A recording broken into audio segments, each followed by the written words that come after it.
Alemania carece de una cultura federal enraizada en la sociedad que permite y motiva al mismo tiempo el desarrollo de una diversidad institucional y de soluciones políticas divergentes.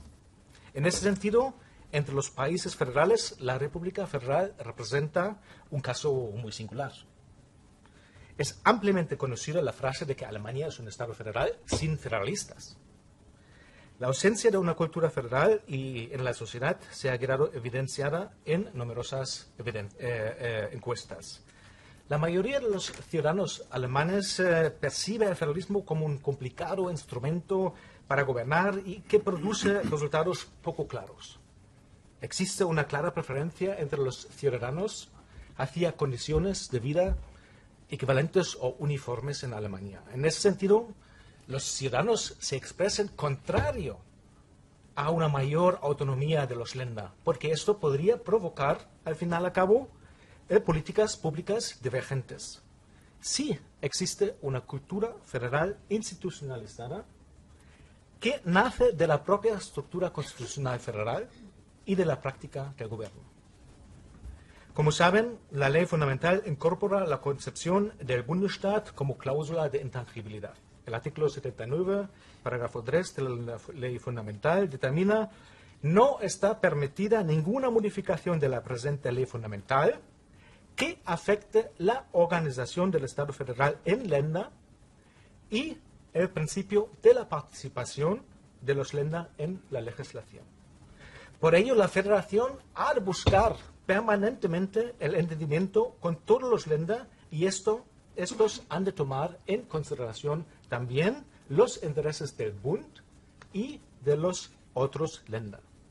Estas relaciones políticas entre la federación y los Länder están determinadas mediante una relación de confianza mutua expresada en el concepto de la lealtad federal.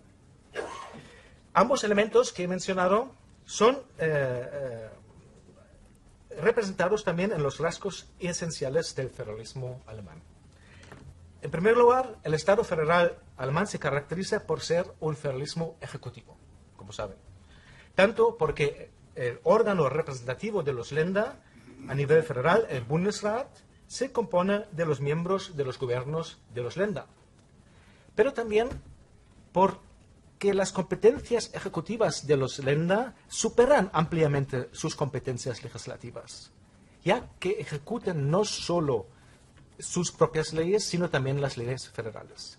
El Estado federal alemán se caracteriza además, como saben, como tercer elemento, por ser un federalismo cooperativo. El segundo elemento, por ser federalismo cooperativo. Ello se manifiesta, entre otras cosas, en las tareas comunes, muy debatidos actualmente, y en la autocoordinación de los Länder para las conferencias de los ministros. Y ahora, en tercer lugar, el Estado federal alemán se caracteriza por ser un federalismo unitario.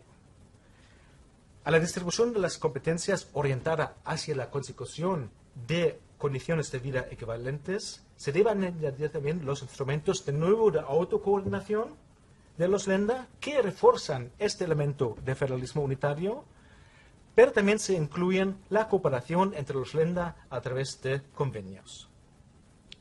En relación a las relaciones intergubernamentales, concreto. Como se sabe, la ley fundamental es una continuación y el desarrollo de los principios constitucionales de la República de Weimar. Por supuesto, la ley fundamental se basa también en la experiencia comparada. Pero específicamente, en lo que se refiere a las relaciones intergubernamentales, se mantiene una tradición propia de la historia alemana.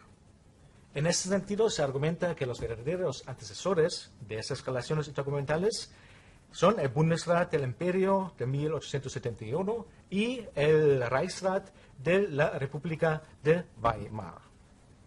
El Bundesrat es, desde entonces, en su calidad de órgano federativo constitucional y como foro del debate intergubernamental, una institución marcada por el proceso de la creación del Estado Nacional Alemán. Esta herencia constitucional se refleja también en el debate constitucional de 1948, cuando Konrad Adenauer, que originariamente prefirió el modelo de un Senado, no pudo imponerse a la coalición de los Länder que favorecía el modelo institucional tradicional y, en consecuencia, una continuidad de la cultura de relación cuasi diplomática entre gobiernos.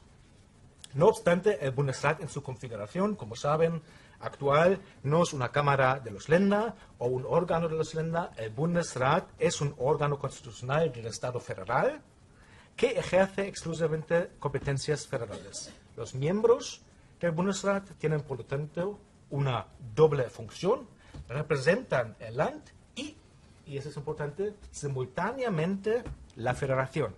De esta forma, las experiencias administrativas y de ejecución de los Länder y sus preferencias participan en la formulación de la legislación de la federación y se garantiza al mismo tiempo también el espíritu de unidad de la misma. Otra parte indispensable de esta cultura institucional de colaboración, que se ha estudiado no tanto en España, excepto destacadas excepciones, son las relaciones intergubernamentales verticales y horizontales. También en este aspecto se puede establecer conexiones con el pasado. Los gobiernos de los Länder y las burocracias, sobre todo de los Länder, sostuvieron sus intereses mediante una armonización informal y formal de sus normas, incluso antes de la creación de la propia República Federal. Por ello, entre otros motivos, no se desarrolló una heterogeneidad administrativa e institucional en la posguerra. No. Ya, digamos, antes de la creación de la República Federal existía una homogeneidad administrativa entre los diferentes Länder. El federalismo, en ese sentido, se caracteriza desde entonces por un continuo fortalecimiento institucional de las relaciones intergubernamentales. Estas relaciones se refuerzan por el cumplimiento del principio de lealtad federal, como ya he comentado, según el cual el legislador del Land ha de tomar en consideración los intereses del Bund y de los otros Länder. Hoy en día hay numerosos órganos y instituciones donde se materializa esta relación intergubernamental horizontal y vertical. Se cuenta más o menos unos 330 órganos de cooperación entre la Federación y los Länder y 140 instituciones de cooperación horizontal que tienen características muy diversas.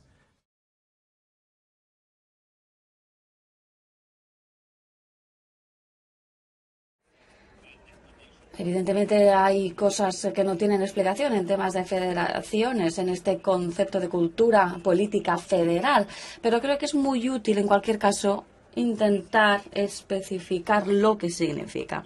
Así que cuando vemos la bibliografía sobre cultura federal política, en primer lugar es sociológica. Así pues, los académicos estudian estas cuestiones y de las respuestas que obtienen intentan evaluar la fortaleza de esa cultura política federal en un estado específico. Luego también la investigación de Kincaid y Cole comparan entre Canadá y Estados Unidos, México y Estados Unidos, y luego Canadá surge como la que tiene la cultura política más fuerte de los tres, seguida de Estados Unidos y después de México, que sería la última. Así pues, si ponemos a Canadá en una perspectiva comparativa en esta investigación o si la comparamos con el ideal federal, la conclusión es muy diferente. Para Fafard y Rocher, por ejemplo, esta cultura política federal tiene un número de actitudes en que los ciudadanos saben lo que ocurre dentro de la federación, tienen estos valores de autonomía, de identificación, de cooperación y de asimetría, y estos valores no son fuertes o este conocimiento de la federación en Canadá, así que concluyen diciendo que Canadá tiene una cultura política federal débil, mientras que Kincaid, Cole y Brown, observando las comparaciones con diferentes países en las mismas cuestiones, dicen que sí, que la cultura política federal es fuerte. Así que, bueno, esto subraya la divergencia de opinión. Bien, pues lo que he hecho es hablar también sobre el aspecto sociológico, ¿no? Hacer preguntas a los ciudadanos, intentar interpretar los resultados, pero si buscamos una cultura política federal, pero con una perspectiva institucional, ¿de qué estaríamos hablando? Bueno, tenemos que encontrar valores, porque esto es importante, y en realidad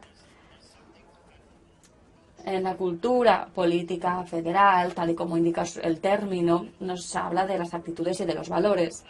Así que he reunido aquí un marco analítico de cultura política federal en las instituciones y creo que hay un par de valores que están en el centro del federalismo, según mi opinión, y que deberíamos encontrar en las instituciones políticas federales si hay una cultura fuerte.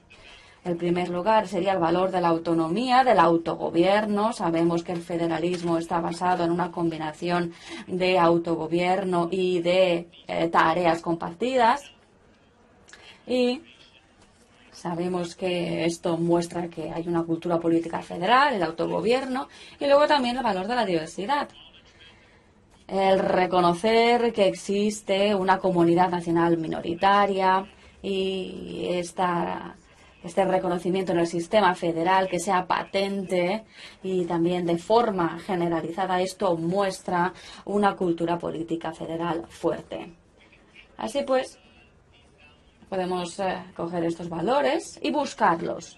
Buscar la autonomía y la diversidad en dos lugares, en los acuerdos federales, en la distribución territorial de los poderes, los niveles de descentralización de la federación, básicamente, y también podemos ver el reconocimiento de la diversidad en los acuerdos federales, en las disposiciones federales. En cuanto a la diversidad, creo que sería bueno ver las ramas del Estado federal, ¿no? Ejecutivo, legislativo, judicial y servicio civil, el funcionariado, para ver si hay una reflexión de la diversidad de la sociedad federal.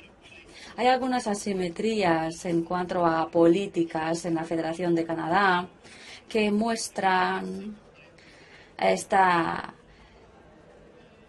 diversidad en este acuerdo federal. Por ejemplo, Quebec es la única provincia que controla su sistema de pensiones. Quebec gestiona las pensiones.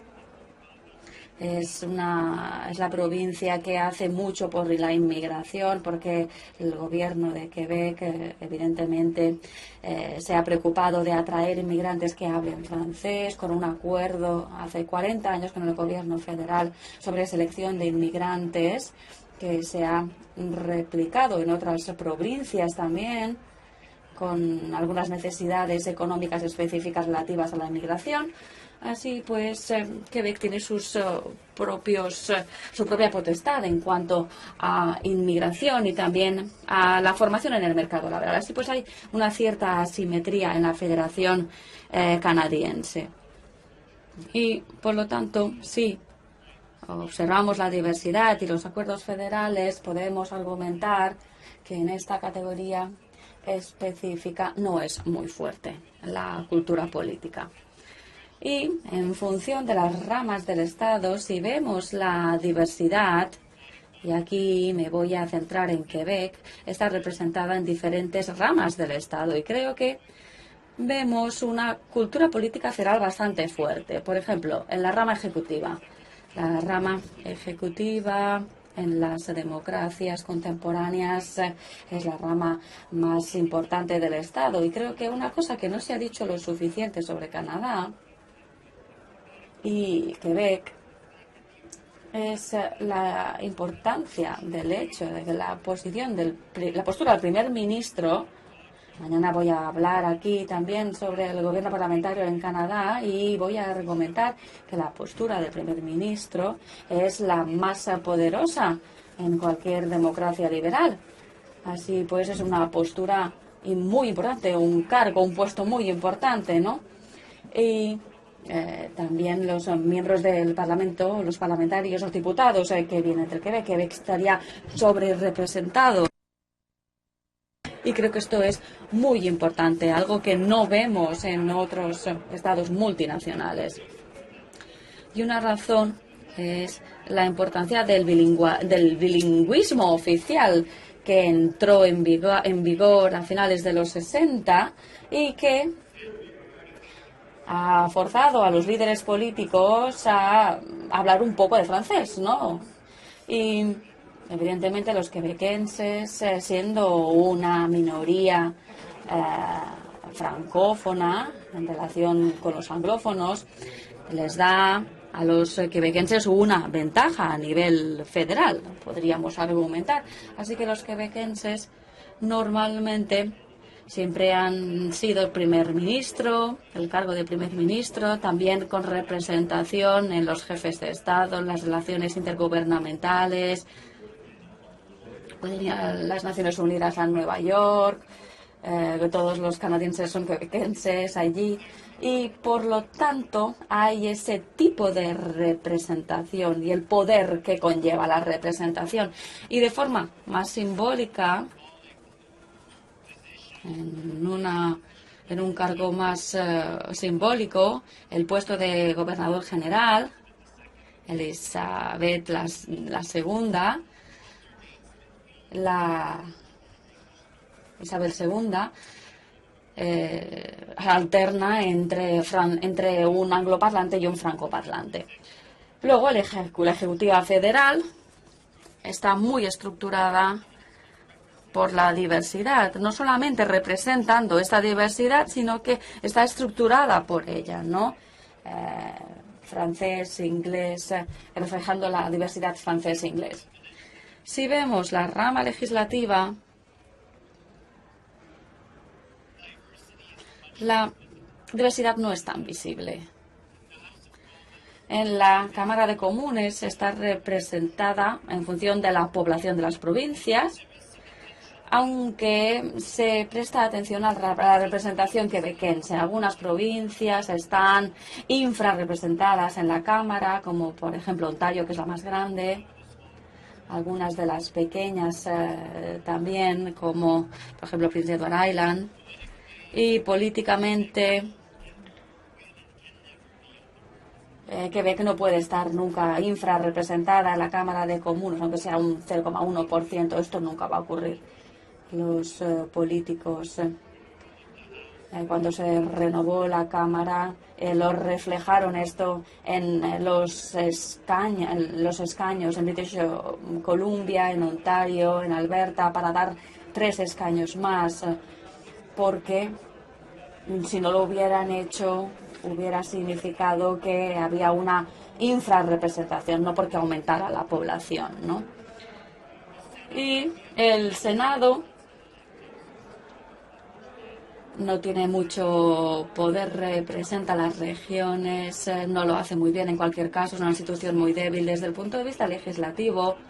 No hay mucha representación de la diferencia quebequense. En la rama judicial, aquí sí que vemos una representación de la diversidad importante. En primer lugar, el Tribunal Supremo de Canadá. 3 de cada 9 jueces deben venir de la tradición judicial quebequense. Esto como punto de partida. Y no solamente eso, hay un libro muy interesante que escribió Robert Chester, un colega de la Universidad de Canadá, en el año 2016, y nos dice bueno, examina examina la jurisprudencia del Tribunal Supremo de Canadá.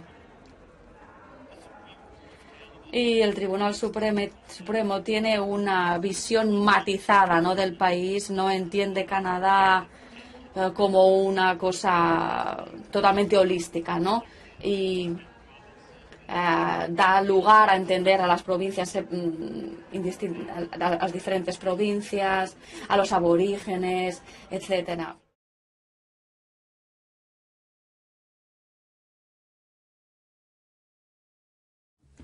El federalismo es unión entre iguales en la diversidad.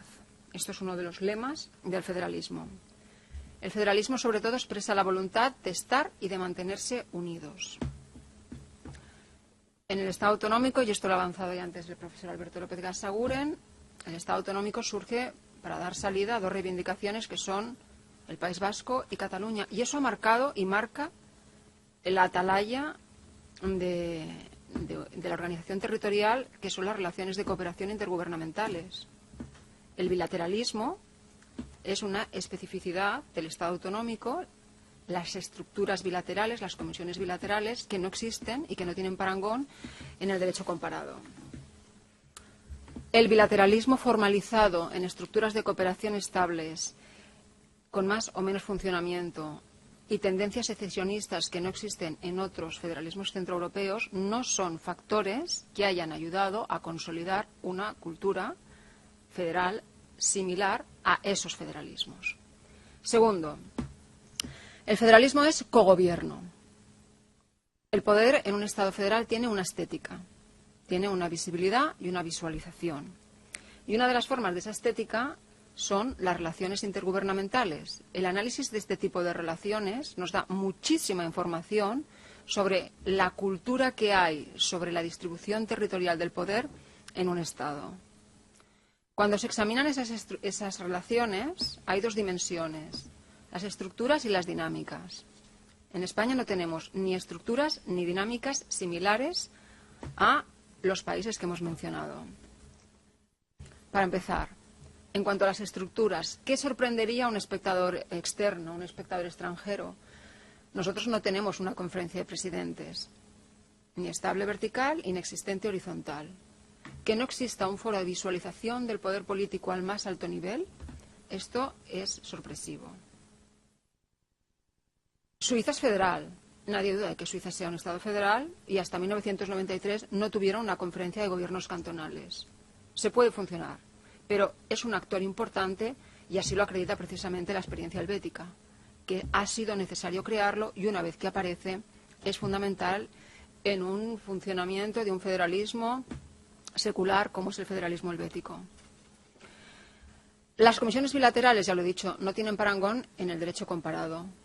Participamos justamente con el profesor Arbós en un proyecto Global Dialogue tirado desde Canadá y tuvimos que crear un apartado específico para explicar lo que eran las comisiones bilaterales, porque esto no existe y esto es una forma que refleja nuestra propia idiosincrasia, ni mejor ni peor, pero la tensión bilateralismo-multilateralidad ha impedido una consolidación muchas veces de la multilateralidad porque la vía bilateral tiene sus limitaciones y lo que es de todos se discute entre todos, ¿no? ¿Cuál es el margen de la bilateralidad? Las dinámicas tampoco son las mismas, la estructura formal, sino cómo funciona en la praxis. Algo que sorprendería también a cualquier espectador externo o estudioso del federalismo es que las conferencias sectoriales en España sean verticales, convocadas, presididas por el ministro.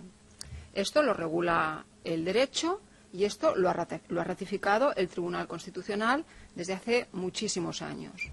Pero no podemos culpar al derecho ni podemos culpar solamente a una tradición jerárquica en nuestra forma de ser, porque las comunidades autónomas tienen vía reglamentos de las conferencias sectoriales la posibilidad de pedir convocatorias y no lo hacen.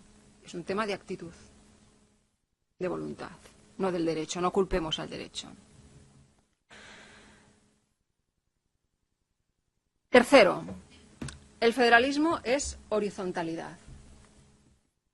Horizontalidad entendida como una cultura de la inclusión de grupos y de territorios en la toma de decisiones.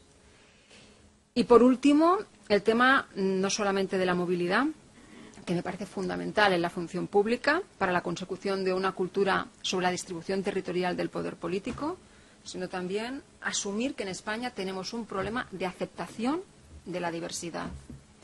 Hay un vocabulario en la sociedad o en los medios de comunicación, en la política, que no es el de la empatía territorial. Y el federalismo es pacto, es igualdad, es unión, es fides, es actitud, pero también es empatía territorial. Y esto último no es jurídico. Muchas gracias.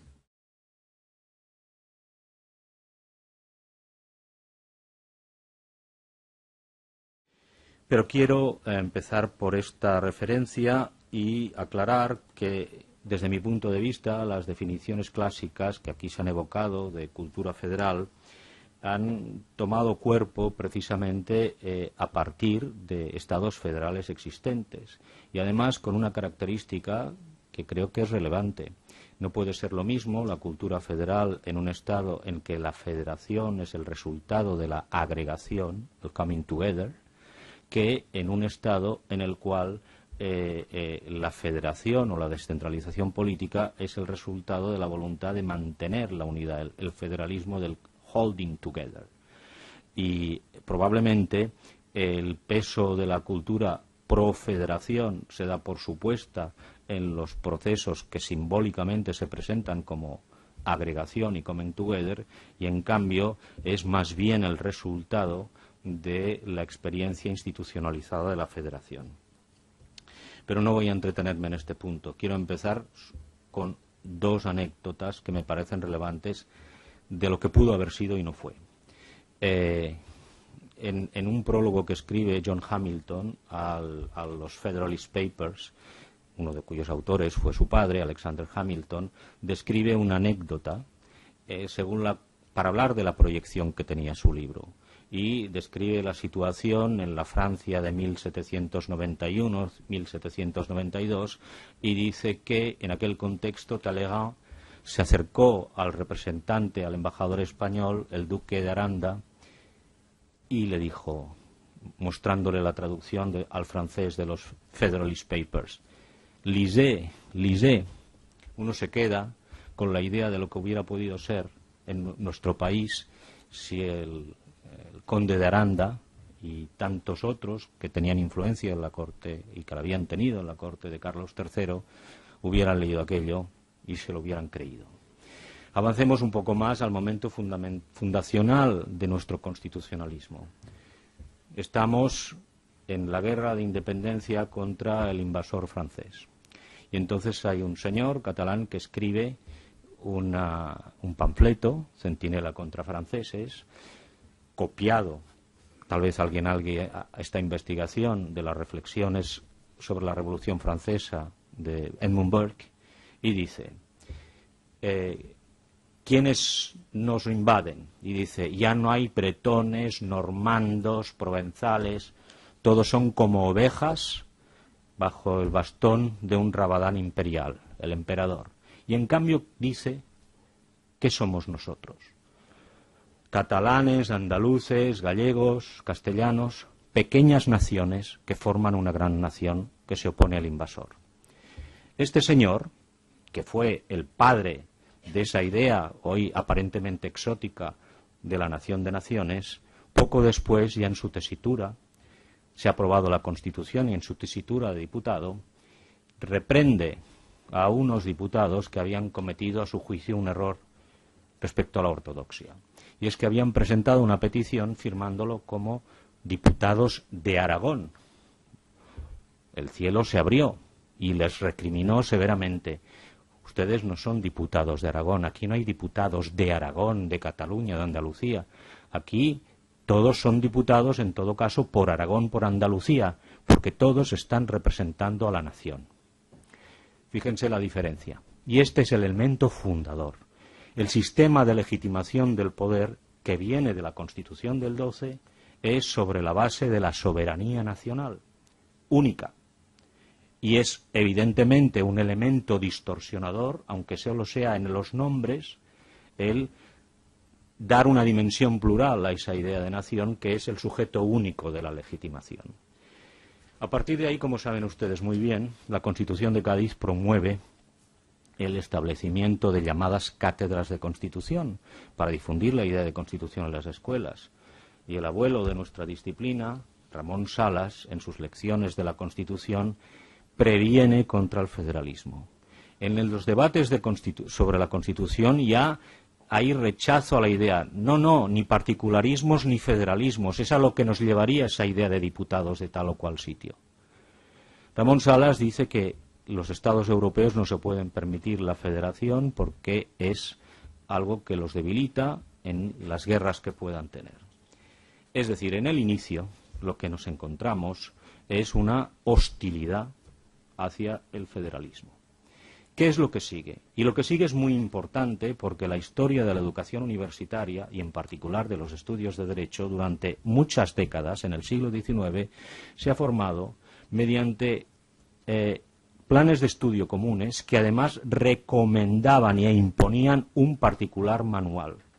Hace años me tomé la molestia de estudiar lo que decían acerca del federalismo estos manuales. Y ahí, aparte de puntas sobre la centralización, lo que nos encontramos, de apuntes de ignorancia, porque no reconocen lo que es la distribución de competencias, nos encontramos descripción y, sobre todo, en algunos casos importantes, elogio de la centralización, que en algún caso importante, como el de Pedro Gómez de la Serna, que escribe no un panfleto, sino lecciones de derecho administrativo, está diciendo, y además esa centralización tiene un efecto beneficioso, que es la expansión de la lengua castellana, que así va a cohesionar el país, en definitiva, desplazando a las otras. La idea, por tanto, que persiste a lo largo del siglo XIX en la manualística, y no solo en la manualística, es la descripción y el elogio de la centralización, además de, evidentemente, en contraste con la dinámica de las propuestas federalistas, pero lo que me interesa es que los conocimientos que forman parte de la cultura en cualquier circunstancia, los conocimientos que se imparten acerca del federalismo son conocimientos sesgados, en los que se presenta de una manera negativa o bien se elogia, en algunos casos, su contraparte, que es la centralización. Les voy a ahorrar la historia concreta del constitucionalismo centralista, el fracaso del intento de establecer una república federal. Saben ustedes además perfectamente cómo en el periodo en el que se establece la Constitución republicana, evidentemente por razones políticas que hay que respetar, de la asimetría de la demanda de autogobierno, se rechaza y es unánime, o por lo menos es común en la doctrina político-constitucional de la época, se considera el modelo federal como algo obsoleto. Nos movemos en la época de la centralización del New Deal, de Franklin Delano Roosevelt, etcétera, etcétera, y por lo tanto se defiende un modelo nacido y bien nacido de la necesidad política, pero al mismo tiempo el federalismo es algo perfectamente superado y ya que no tiene sentido para aquellos autores. Las referencias a la doctrina alemana son para decir que sí, que es un Estado federal, pero que ha conseguido un elevado grado de centralización. Si siguiéramos, les ahorro también el debate constituyente, aparece lo que para mí es un punto de sorpresa, que es la recuperación de la referencia a los modelos federales a partir sobre todo de los trabajos de Eduardo García Enterría, lo cual es un poco llamativo, porque aquí ya se ha dicho, teníamos países en los que fijarnos para adaptar nuestro Estado de las autonomías, y en lugar tal vez de inspirarnos en países más parecidos al nuestro, por su diversidad cultural y lingüística, va y resulta que nos inspiramos de un Estado federal que tiene una gran homogeneidad cultural y en donde no se registran movimientos autonomistas fuertes.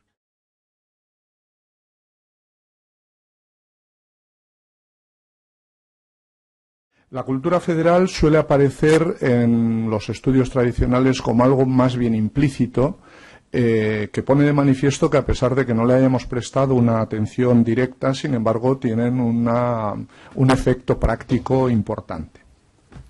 En este sentido, lo primero que nos tenemos que plantear en España, y ya lo han hecho mis dos colegas que me han precedido en el uso de la palabra, es plantearnos, bueno, en el reto que tenemos en España, en este federalismo, no federalismo, en este sistema federal, no federal, sobre el que tanto discutimos y que yo hace tiempo que ya he huido de los debates puramente nominales, y lo que me importa es analizar, me da lo mismo que digamos que España es un Estado federal o no, lo que me importa es fijar muy bien, y ese es un primer consenso que tenemos que lograr, cuáles son los problemas que aquejan a nuestro sistema de autogobiernos territoriales para poder afrontarlos, para poder afrontar el intento de dar vías de solución o articular vías que permitan solucionar en la medida en que se pueda o en la medida importante esos problemas que aquejan a nuestro sistema.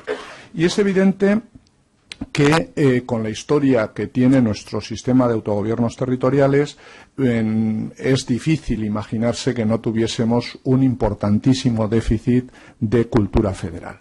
La cuestión radica en analizar estos problemas en perspectiva histórica. Y yo creo que es muy importante tener en cuenta que por primera vez en nuestra historia, no sin enemigos, de uno y otro lado, por primera vez en nuestra historia hemos logrado despejar incógnitas que históricamente habíamos sido incapaces de resolver. Y que por primera vez en nuestra historia hemos gozado de un sistema de autogobiernos territoriales, con todos los defectos que se quiera, durante prácticamente ya 40 años, 39 años, y eso es inédito en nuestra historia. Y los efectos que esa práctica y que esa realidad ha tenido no son intrascendentes y no se pueden dilapidar o liquidar simplemente con decir que España carece de cultura federal y, por tanto, nunca podrá ser un sistema federal. Aquí nos podemos fijar en lo conseguido o nos podemos fijar en lo que todavía nos falta por conseguir. Pero en las dos perspectivas, si se hacen correctamente, habrá una parte importante de la realidad y, por tanto, probablemente las dos tengamos que tener en cuenta.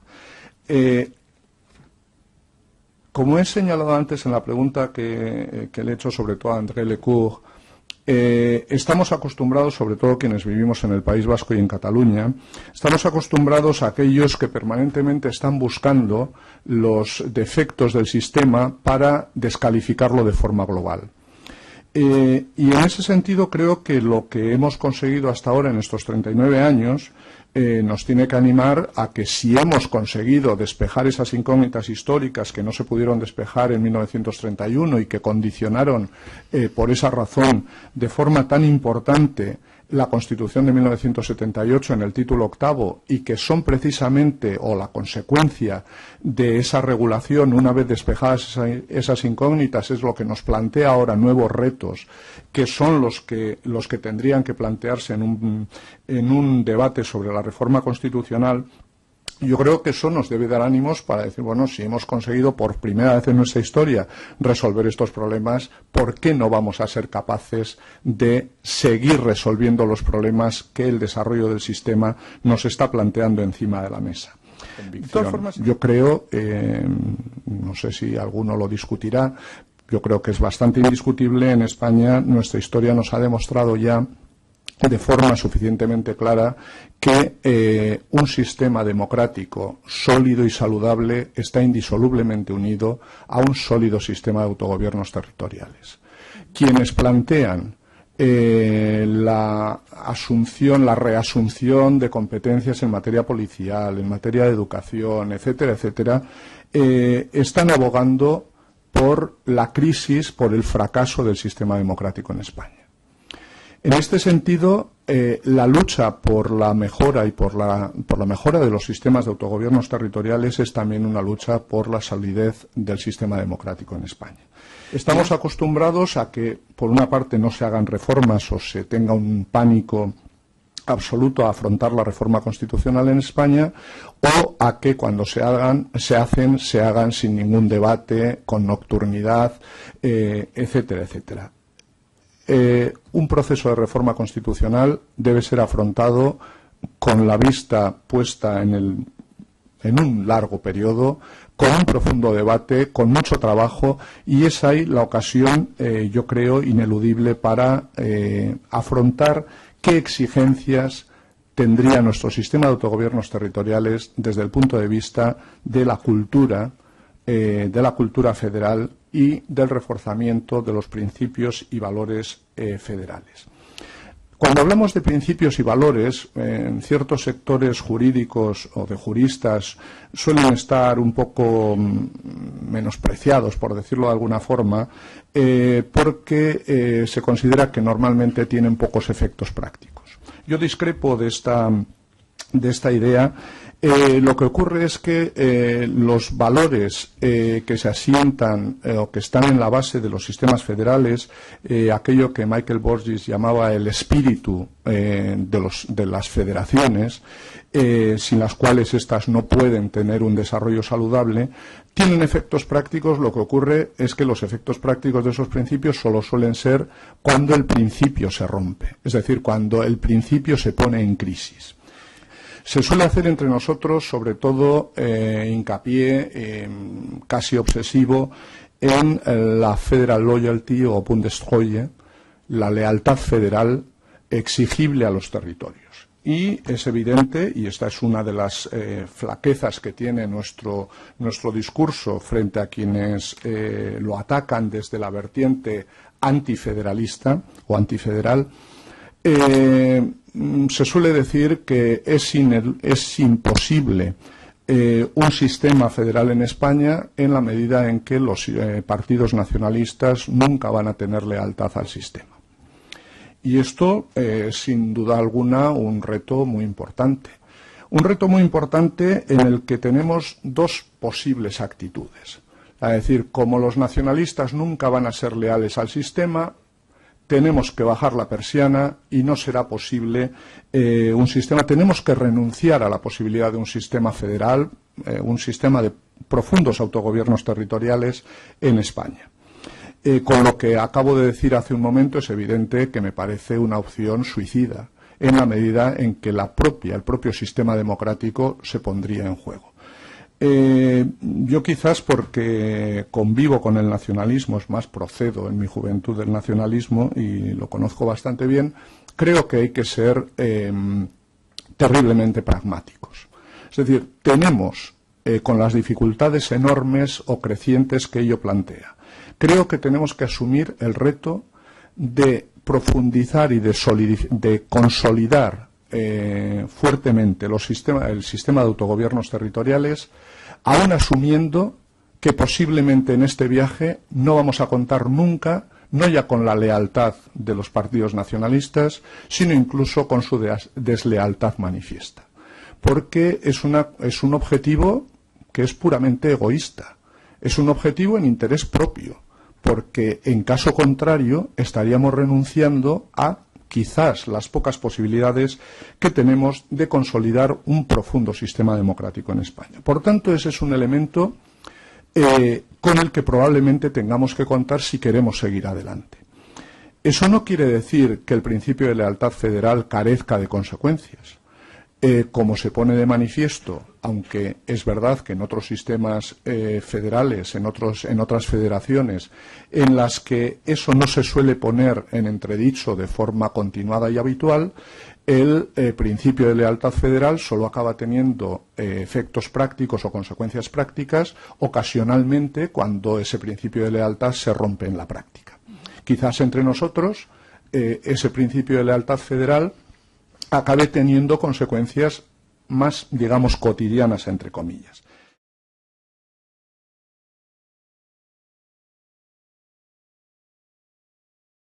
Creo que tenemos que partir del marco de cómo está la situación de nuestra Constitución territorial y qué valoración tiene. Yo creo que hay sobre todo si se proponen ya en parte de la opinión pública y en algunos partidos políticos una operación constituyente, quizá la necesidad de revisar el marco comienza a ser urgente. La cuestión es que para justificar la necesidad de una operación constituyente hay que denigrar lo existente. Y yo creo que el sistema autonómico tiene ya una cierta erosión, pero desde luego no es un trasto inservible todavía que impida que los poderes públicos funcionen en nuestro país. Y también creo que esa crítica al Estado autonómico nos sirve para detectar bien las grietas, aunque es verdad que la crítica puede ser desaforada, sin embargo sí está señalando los defectos del sistema.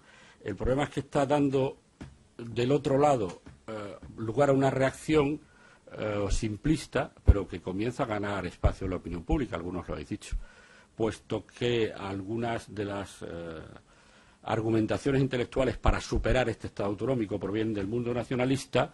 La reacción tiene que ser: ha habido demasiado autonomismo y ese exceso de autonomismo nos ha llevado a unos excesos y por tanto la solución es recentralizar.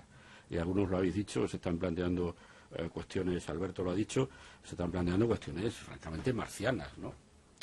Porque además se hace sin la más mínima elegancia intelectual. En cualquier caso, esta posición de los autonomistas / reformistas no es una posición acrítica. Somos perfectamente conscientes del desgaste del sistema, de los errores del sistema, de la necesidad, por tanto, de reajustar el sistema, pero no, desde luego, de ir a una operación constituyente, ni siquiera en la parte territorial. Se trata de hacer la ITV de los 100.000 kilómetros, seguramente, ya con la experiencia de muchos años recorrido. ¿Y cuáles serían los vehículos para esta reforma? Obviamente una reforma constitucional. Lo habéis comentado algunos. Yo creo que de la reforma constitucional desde el Gobierno podemos decir que no está en la agenda, pero que está en el horizonte.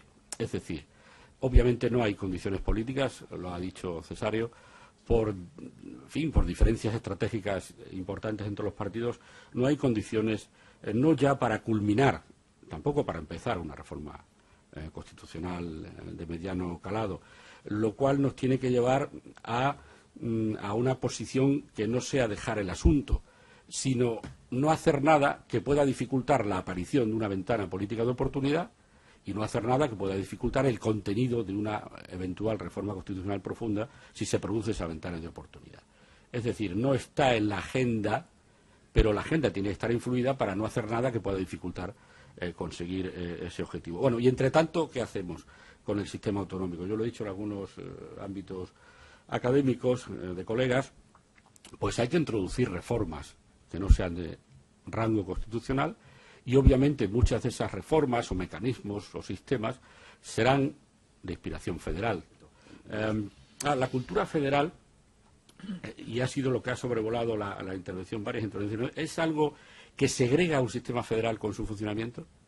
Doy por hecho que la cultura federal no es la regulación federal. La regulación es la regulación federal. De la regulación federal con la práctica se destila eso que llamabais, me parece que era, no es Alberto, el espíritu de la federación, una serie de prácticas, de convenciones constitucionales, de forma de enfrentar los problemas que no es desde luego la norma. La norma, es jurídica, es una regulación y la cultura federal no puede ser la norma, tiene que ser algo diferente de la norma, si no estaríamos hablando sencillamente de la regulación federal. ¿Es algo que se segrega con la práctica o es una especie de manual de instrucciones que viene ya con el sistema federal que se impone en un país y que te explica cómo funciona esto? Y yo creo que hay que examinar muy bien qué es lo que estamos proponiendo cuando proponemos el tema de la cultura federal. Cultura autonómica, reflejando de este sistema lo mismo que una cultura federal reflejaría de un sistema propia y declaradamente federal. Yo creo que si la hay no es demasiado homologable a la cultura federal y ese es un problema para instaurar un sistema federal. Hay una creciente cultura autonómica que no augura lo mejor para la creación sobre ella de una cultura federal. ¿Cuál es la cultura autonómica, entre comillas, equivalente a la cultura federal? Hay elementos positivos. Yo creo que la doble identificación de los españoles con su comunidad autónoma y con el conjunto de España es razonablemente alta. La doble identidad en buena parte de los españoles no causa problemas, pero claro, luego tenemos otros elementos que son una serie de sistemas de relación completamente desordenados, que basculan entre la bilateralidad y la multilateralidad de forma espasmódica y a veces no demasiado pensada. Hay tensiones asimétricas, no digo que no haya asimetrías, digo que hay tensiones asimétricas. El principio de emulación, que es perverso y que es el deus ex machina del sistema autonómico, y que es parte de esa profunda cultura autonómica de lo que haga ese para mí y lo que tenga ese para mí, y la cláusula Camps era la asunción expresa del principio de emulación. Hay resistencias centralistas, María Jesús lo ha dicho, lo hablamos ayer en la cena con Alberto. La política, la estructura del poder nacional es una estructura de poder madrileña, con un formato mental todavía muy centralista, dominada por una serie de élites con un formato y una formación que tienen que ver con esa visión de los altos cuerpos del Estado de su papel, y por tanto no augura nada bueno si no conseguimos que esa cultura madrileña se oxigene con elementos territoriales, y es muy difícil por motivos largos de explicar, pero incluso inmobiliarios. Hay una absoluta judicialización del sistema, esa es otra parte de nuestra cultura autonómica, todos los tribunales, en fin, no quiero hacer una lista exhaustiva, la he apuntado sobre la marcha, pero no parece que esta cultura autonómica realmente existente presuponga o sea una base sobre la que construir una cultura federal con la que estamos hablando, porque se podría decir si esta cultura autonómica es prefederal, que no sería demasiado malo, protofederal o directamente antifederal en algunos de sus elementos. Es decir, no está en la agenda, pero la agenda tiene que estar influida para no hacer nada que pueda dificultar conseguir ese objetivo. Bueno, y entre tanto, ¿qué hacemos con el sistema autonómico? Yo lo he dicho en algunos ámbitos académicos de colegas, pues hay que introducir reformas que no sean de rango constitucional, y obviamente muchas de esas reformas o mecanismos o sistemas serán de inspiración federal. No se me ocurre otra fuente de inspiración de la que el sistema autonómico pudiera encontrar algunos mecanismos. Pero eso tiene algunos riesgos que yo quería compartir con los colegas y que tienen que ver, como ahora verán, con el tema de la cultura federal. Introducir mecanismos protofederales o de inspiración federal en un sistema que no es federal o que no es federal completo puede provocar rechazo en el sentido biológico, puede crear disfunciones en el sistema. Estás introduciendo en un sistema que no tiene esa lógica, aunque esa lógica se vaya acercando, introduces mecanismos que están diseñados para otros sistemas completos en los que esos mecanismos concretos funcionan, y ahí hay que tener un poco de cuidado con las invitaciones a examinar el derecho comparado de una manera poco acrítica. Y luego también pequeños trocitos de federalismo introducidos en un sistema que no es federal, lo que pueden perjudicar es la consecución de un sistema federal sistemáticamente pensado como tal desde el principio. Por tanto, tenemos que examinar esos posibles riesgos de ir avanzando soluciones federales parciales en un sistema que no lo es, o no lo es con convicción, o no lo es completamente. En relación con la ideología federalista, me ha interesado mucho lo que habéis dicho tanto Arbós como Cesario. Yo he percibido en Cataluña siempre una extraña consideración del federalismo como una política de izquierda. Y yo creo que parece que muchos estáis en esa convicción. Y yo creo que eso es lo que provoca rechazo, y el federalismo no tendría por qué provocar rechazo en otras latitudes ideológicas.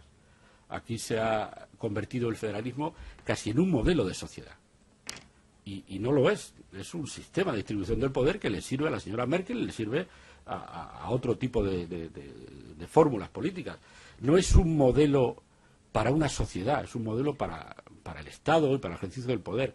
Y, por tanto, yo creo que desposeer o despojar al federalismo como propuesta política de ese cierto halo de ideología siempre vinculado a la izquierda y al progresismo me parece que es útil. Bromeábamos ahora en el café sobre que habría que hacer federalismo de derechas aquí en Cataluña, para que una vez que hay federalistas de izquierdas y de derechas, digamos, el federalismo como propuesta para toda una sociedad sea algo más completo. La cultura federal, y ha sido lo que ha sobrevolado la intervención, varias intervenciones, es algo que segrega un sistema federal con su funcionamiento. Doy por hecho que la cultura federal no es la regulación federal. La regulación es la regulación federal. De la regulación federal con la práctica se destila eso que llamabais, me parece que era, no es Alberto, el espíritu de la Federación, una serie de prácticas, de convenciones constitucionales, de forma de enfrentar los problemas, que no es desde luego la norma. La norma, es jurídica, es una regulación, y la cultura federal no puede ser la norma, tiene que ser algo diferente de la norma, si no estaríamos hablando sencillamente de la regulación federal. ¿Es algo que se segrega con la práctica o es una especie de manual de instrucciones que viene ya con el sistema federal que se impone en un país y que te explica cómo funciona esto? Y yo creo que hay que examinar muy bien qué es lo que estamos proponiendo cuando proponemos el tema de la cultura federal. Yo tengo la sensación de que la cultura federal efectivamente se generaría con la práctica federal a partir de una regulación federal, y serían una serie de principios, seguramente no escritos, convenciones, fórmulas, principios en el sentido que decía Alberto, formas de trabajar que lo harían y que dan sentido al sistema federal. Es la lógica que se deriva de un sistema federal que funciona. Es lo que lo convierte en un sistema y no sencillamente en una serie de normas inarticuladas. Pero eso, un sistema, es lo que tenemos ahora en el Estado autonómico. Hay una especie de cultura autonómica reflejando de este sistema lo mismo que una cultura federal reflejaría de un sistema propia y declaradamente federal. Yo creo que si la hay no es demasiado homologable a la cultura federal, y ese es un problema para instaurar un sistema federal. Hay una creciente cultura autonómica que no augura lo mejor para la creación sobre ella de una cultura federal. ¿Cuál es la cultura autonómica, entre comillas, equivalente a la cultura federal? Hay elementos positivos. Yo creo que la doble identificación de los españoles con su comunidad autónoma y con el conjunto de España es razonablemente alta. La doble identidad en buena parte de los españoles no causa problemas, pero claro, luego tenemos otros elementos que son una serie de sistemas de relación completamente desordenados, que basculan entre la bilateralidad y la multilateralidad de forma espasmódica y a veces no demasiado pensada. Hay tensiones asimétricas. No digo que no haya asimetrías, digo que hay tensiones asimétricas. El principio de emulación, que es perverso y que es el deus ex machina del sistema autonómico, y que es parte de esa profunda cultura autonómica de lo que haga ese para mí y lo que tenga ese para mí, y la cláusula Camps era la asunción expresa del principio de emulación. Hay resistencias centralistas, María Jesús lo ha dicho, lo hablamos ayer en la cena con Alberto. La política, la estructura del poder nacional es una estructura de poder madrileña, con un formato mental todavía muy centralista, dominada por una serie de élites con un formato y una formación que tienen que ver con esa visión de los altos cuerpos del Estado de su papel, y por tanto no augura nada bueno si no conseguimos que esa cultura madrileña se oxigene con elementos territoriales, y es muy difícil por motivos largos de explicar, pero incluso inmobiliarios. Hay una absoluta judicialización del sistema, esa es otra parte de nuestra cultura autonómica, todos los tribunales, en fin, no quiero hacer una lista exhaustiva, la he apuntado sobre la marcha, pero no parece que esta cultura autonómica realmente existente presuponga o sea una base sobre la que construir una cultura federal con la que estamos hablando, porque se podría decir, si esta cultura autonómica es prefederal, que no sería demasiado malo, protofederal o directamente antifederal en algunos de sus elementos, como decía Xavi también. Entonces, la cuestión es cómo manejar reformas necesarias que no pueden esperar a que aparezca una reforma constitucional de un modo que no perjudique el objetivo, que esencialmente para el Gobierno es tener una Constitución de tipo federal, una Constitución territorial de tipo federal, e ir sorteando todo este tipo de dificultades para la que yo lo que hago es invitar a vosotros, académicos, a que nos echéis una mano a los políticos. El tema es que estamos entre una especie de esperando a Godot, sentados debajo del árbol, a ver si esa cultura federal viene de la mano de un desarrollo más sano de la cultura autonómica, o de una reforma federal que de repente implante una radiante estructura federal en nuestro país, al otro extremo, que sería el que proponíamos anoche: la cultura federal nos persigue, pero nosotros somos más veloces. Y yo creo que deberíamos apuntarnos a lo que decía Joaquín, ¿no? no quedarnos debajo del árbol esperando ni huir de la cultura federal, ir al encuentro de la creación de una cultura federal que yo creo que requerirá correcciones políticas en la práctica autonómica, y seguramente si hacemos correcciones políticas en la práctica autonómica con buenos diseños de reformas parciales, estaremos creando las bases por una reforma constitucional en sentido federal, que yo creo que es la culminación lógica de lo que ahora tenemos en nuestra Constitución territorial. Así que os invito a que nos echéis una mano a los políticos. Muchas gracias.